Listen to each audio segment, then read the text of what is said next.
How's it going, guys? Just going to do a quick review on the C3 Yo-Yo Design Speedaholic FX as well as the Speedaholic XF.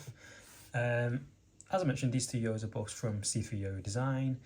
Speedaholic FX came out last year, whereas the XF was kind of announced like a prank for April Fools this year, 2024, mainly to kind of deal with all of the TikTok trends of people doing a finger spin and DNA. So this one here is kind of designed to not allow for finger spins. Ironically, seeing as the Speedaholic FX is specifically designed for finger spins and is in fact one of the best finger spin yo-yos that I have ever played with. As you can see, these two are essentially identical in shape. They are pretty much the exact same in terms of shapes, and obviously there are some minor differences here and there, hence the finger spin cap and the actual plastic cap on the outside. Having a look at the Speedaholic FX first, we've got this polycarbonate body here with aluminium, I believe 6061 rims, which gives us a really nice feel, as well as the recessed metal finger spin hub here, which honestly is, as I mentioned before, absolutely fantastic for yo-yos. It is super lightweight, super fast yo-yo, all around absolutely fantastic. Whereas the Speedaholic XF is a much heavier yo-yo, also of a polycarbonate body, and then obviously outer rims are made of aluminium 6061. But you also notice that there is this inner portion here which is also made of 6061 aluminium, and my guess is because due to these side caps, this has added some more rim rate on the outside, and to kind of balance that out, they had to replace the inner section with 6061 aluminium. And this plays heavy, much heavier than the FX, and it's got such a drastically different feel. In terms of which one I prefer, there isn't really one that I prefer over the other. They are both absolutely fantastic yo-yos. I did tend to find myself gravitating towards the FX a bit more. That is just because I absolutely adore finger spins and I am finger spin obsessed. So that's the one that I normally kind of gravitate to. Although recently I have found that due to how often I do finger spins, I've tried to force myself to use the XF more, because I found that finger spins kind of very easy for me to just gravitate towards as like a cop-out when I don't want to do anything new or when I don't want to try anything special. So kind of using the XF kind of forces me to not do finger spins, pushing me to kind of try and do a bit more tech-based tricks, which is what I'm trying to work with at the moment. And honestly, both of these are absolutely fantastic.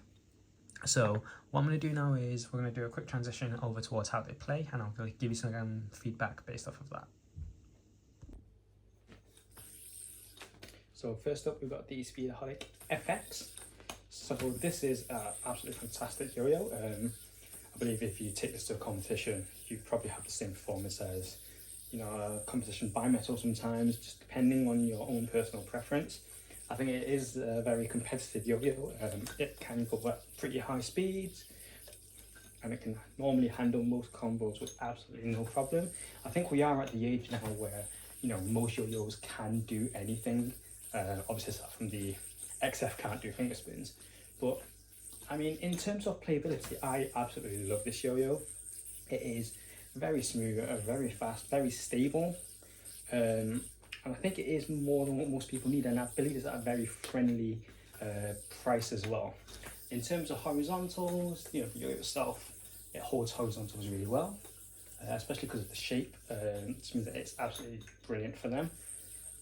One thing that I've also noticed is that because it's got that kind of like a steeper section towards the inner side, it holds horizontals better, but also when you do finger spin tricks, it means that there's a bit less of a snag on the string by the yo-yo as well, meaning that you can do a bit more complex finger spins without having to worry about as much snag on the string as well.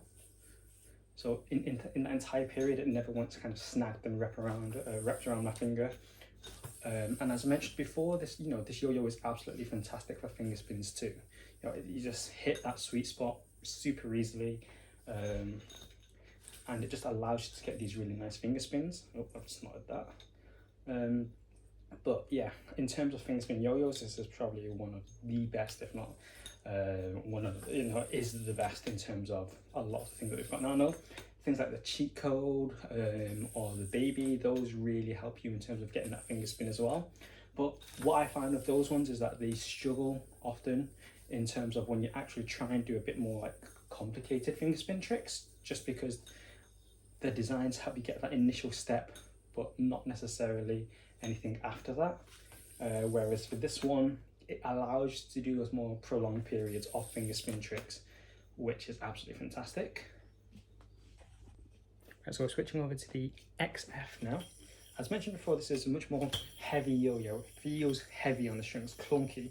And what that means is that it might not be as good for kind of speed combos or fast tricks, but for tech tricks, because of how powerful and how much heavier it is, it's much more long spinning, meaning that you can kind of work on those more complicated tech combos for much longer. I say complicated, my tech's not complicated at all, so yeah, hopefully this gives you some kind of a rough idea.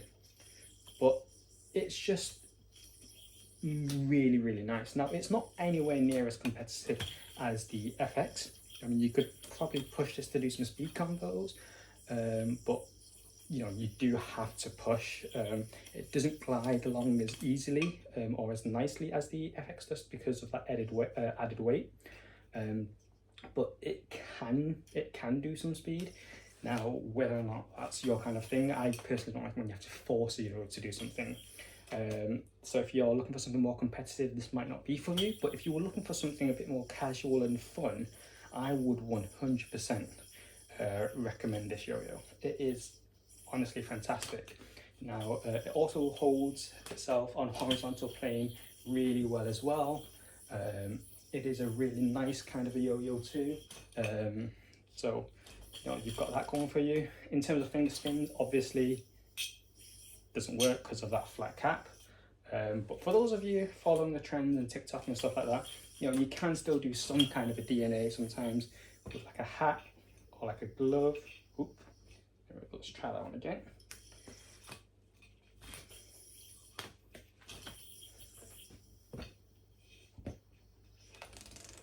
There we go. Just like that. So it's not impossible, it's just not the default finger spin DNA that most people might be used to. Now, I do absolutely love this yo-yo. I actually love it so much that the main reason why I made this video review is just because it's not getting the amount of love that this yo-yo deserves, honestly. Most people kind of saw it as like a April Fool's kind of a thing, kind of didn't really take it beyond from there. Not seen much kind of love or recognition outside of Asia, unfortunately, obviously where C3 is kind of based. And that's one of the reasons which kind of made me to want to make this review. And I believe today they've also announced that they are going to be continuing making more of these XFs in multiple colours as well. And there was a really nice yellow one there that I saw. Hence why, you know, I thought the timing would be great for me to try and do a review for you guys. But yeah, that's pretty much it. In terms of the two yo-yos, once again, there isn't one that's better than the other. It's two completely different play styles. I would recommend you pick one up yourselves, give it a shot.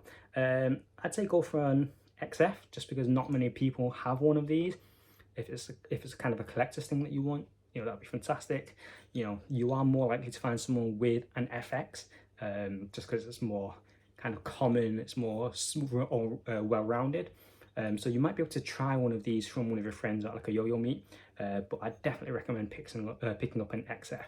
It plays much better than just what you'd expect from an April Fool's joke.